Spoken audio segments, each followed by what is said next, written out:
Shinku Hadouken! Hello and welcome to a yelling review. I'm sorry, I'm gonna calm down now. I had to do that. Hello and welcome to another figure review. Today I'm gonna have a look at the SH Figuarts Fighting Body. I guess this is a new name of a series. For Street Fighter V, it's #1 Ryu. We don't have some good Street Fighter figures yet, except for the Storm Collectibles, which, update on that one, my Storm Collectibles Ryu should arrive in a week or two, probably. I've been waiting on that for a long time because I guess there's some problem on Big Bad Toy Store because they keep pushing it back. So I don't know, but it's coming soon, so I will compare it with this one, but let's not try to get ahead of ourselves too much because we'll still have to do this one first. Koronmichiu Tsutsumi. That was the Japanese intro. I tried. I don't speak Japanese. I just really wanted to do a Japanese intro, alright? Alright, that has nothing to do with the figure itself. That was just, you know, a little bit of game knowledge because I'm a nerd. Figure itself stands at 15.5 centimeters to the top of his head, which means a little over 6 inches tall. The overall likeness is not good, at least not in the face, because the face is, first of all, it's way too anime, and second of all, it just doesn't look like Ryu. The eyes are just weirdly shaped and too far apart. The nose is too rounded, if you ask me, and I mean, I guess the mouth's okay, but I really looked at everything. I looked at every kind of promotional artwork, in-game models, even the crappy art in the story mode, and nothing really lines up with this face. If anything, he looks more like Street Fighter 4 Ryu, and even then, it's just not completely on point. The other thing, I think he's a little too slim, because everybody in Street Fighter 5 is super bulky. I mean, the guys are just like, oh my god, it's just meat. And a personal gripe of mine, and it really depends on what you're looking at. There's some promotional pictures where it looks different, there's some in-game models where it looks different. It's depending how he's posed and standing and whatnot. The gi itself, for the most part, I always feel like the gi is fairly tight around his chest and then gets a lot more flappy down here. To me, it's just not really shaped that way on this figure. It's not a huge deal, it's definitely not a deal breaker. It's more of a nitpick of myself, which I just wanted to bring up because this is a review after all. Alright? Alright. All that aside, let's do have a look at the overall detail. I have a smudge on his face, unfortunately. A little bit of red bleeding down from the bandana. The hair is nicely sculpted though. And the eyes, even though it doesn't look like Ryu, the eyes and the bushy eyebrows and everything, that looks good. It's nicely done. Overall, I'm fine with that. You have the bandana, the headband, nice and red. It's on a pack, and there's just tons of shading on this guy. And I always bring it up with the Dragon Ball figures, where I'm like, where's the shading? Does SH Figuarts not know how to do shading? And then this guy comes along, just like, boom. It's not super thick, but it's more realistic, and I'm okay with that. So I don't know how well you can see it on all this lighting with the camera. It really looks different. I can tell you that. You can tell all around the muscles over here. There's some on it on the gi up here and going down. There's a lot more on the pants actually. You have the writing on the gloves, which is also molded on. It's not just painted on. You can actually feel that. Then you have the Japanese signs, Japanese logos on his belt. Nice and golden paint job. Really sticks out. I really like it. And of course, like I said, shading on the pants. And the pants look good also overall. They are, at least, if the gi is not flappy enough for me, the pants really satisfy on the flappiness level. So there you go, flappiness level. We got that in. And you got the feet. And that's it. That's the design, that's the look. Next up, let's get to the articulation. First of all, the head has a ton of room. It's just like, it doesn't look like much at first. It doesn't look like he has this much space to move around, but he does. Goes out to the side, left and right, back and forth, and then his head pops off. There we go with the fatalities. Mortal Kombat versus DC. Mortal Kombat versus Street Fighter. Holy shit. Confirmed. But yeah, it goes back and forth, and the neck is just, as you can tell. Yeah, and it's easy to move around, but it stays in place, so I really like that. The shoulders are, I'd say, interesting. It's definitely something new. I don't know. Yeah, there we go. We have the butterfly joint in here, which is connected via a ball pack into another ball hinge. Whew, on the shoulder. So as you can tell, the shoulder itself rotates around, but you can also bring the entire butterfly joint back and forth, and the hinge itself brings the arm up like that. But you can bring this entire piece out more. You will push this one out.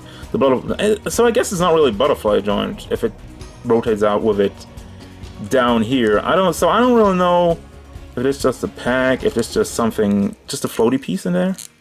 I can't really tell, but it's good. I can tell you that.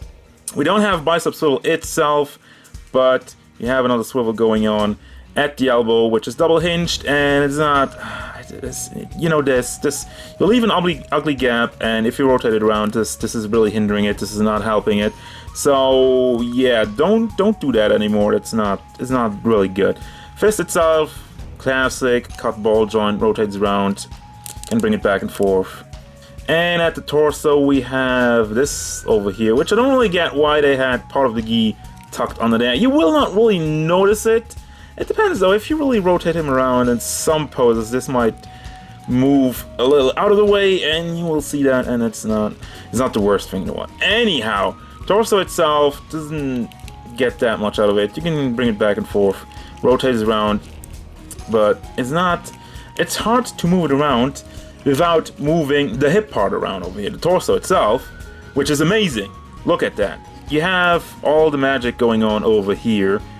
You have this ball, which is connected via pack into the body to another ball. So basically, you can go crazy with this one. You can bring it back, you can bring it forward, and since the entire gi is soft plastic, there's nothing hindering that, and the lower part is floating soft plastic, so you can bring that up also to try to hide the gaps. It even you can move it out to the side. It doesn't even make any sense. You could just going back to your fatalities. Yeah. Now the legs. This is basically what we've seen for the Dragon Ball line. You have this crotch piece over here. You have like a floating piece. It's not really a floating piece. It's just a piece to cover all the articulation, and it will move around with it nicely. Seamless transition, but it really goes out far. It really goes up like even a little bit more. You can. Gets a little bit blocked here by the plasticky gi, but yeah, there you go. No problem doing your Tatsumakis, your hurricane kicks. Also bring it back, bring it out to the side. Now it gets blocked a little bit over there, hold on. Goes out to the side, pretty much all the way. I have it in a weird position. But you can also rotate it around over here, so if you just have it straight, it goes out all the way basically. It's amazing. It's actually pretty damn good. Which is not to say for the knees. I mean, they work. They don't have the greatest range, but it's the flappy pants, so I don't mind that. I'm okay with the range without, you know, them just making huge gaps over here. This is still okay. There's a gap over here, but this is still, I'm okay with that. But the knee itself just doesn't look good. It's not well sculpted over here. They could have tried to make a better transition. I mean, they did that with like some of the Ranma figures. I think like they did a better job with that one. The foot rotates around up here at the ankle itself. You have an ankle rocker. Hold on, let me bring that into place. Goes out to the side, easy. And you have a hinge that brings it back and forth like a lot. Like just, wow, it's amazing. And you have a toe hinge, which is not amazing. That's like, that's all it gets. But whatever. Alright, next up we got the accessories. First of all, he has two more faces. One of the angry gritting T-face looking to the side. And I guess this is just like a Hadouken! Hadouken! Hadouken fireball spam. And he only has two more hands, two more open hands to fire his Hadouken. And of course, you have a Hadouken. Surprise, surprise. You also have a stand for your Hadouken. And there's a hole down here somewhere. I just can't find it right now. And finally, you have the background from his stage. I'll probably not take it out of the box and out of the packaging, so I just keep that clean in there, but it looks good. It looks nice. Meh. And that already brings us to the final thoughts, what do I think about this figure? Well, first of all, the bat. Of course, the face, and he's a little bit too slim, and my personal problem with the gi.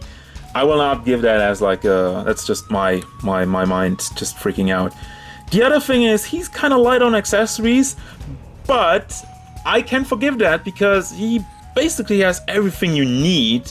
You have your Doken, you have your fist hands, and you have your open hands. He doesn't really do a lot of posing in the game, so you don't really need, I mean, maybe some regular open hands just for when he walks away. Now for the good part, it's tons of shading, the articulation is pretty damn impressive. There's not a thing that I really disliked about the articulation except for the elbows. But other than that, you got some really cool stuff going on, and you're gonna get him in some really good poses, which I think is important for like a fighting game character, especially when the other guys come out. Basically, do I recommend them? Yes.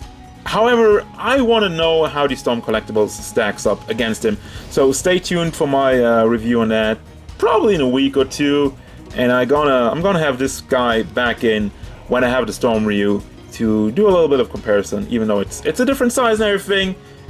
But I want to have them side by side once I get my hands on Storm Ryu, finally. So as usual guys, thank you very much for watching. Don't forget, if you enjoyed this review, feel free to hit it up with a like, and maybe subscribe to the channel so you can stay tuned for more figure reviews, gameplay stuff, and whatever Ryu wants. Shoryuken!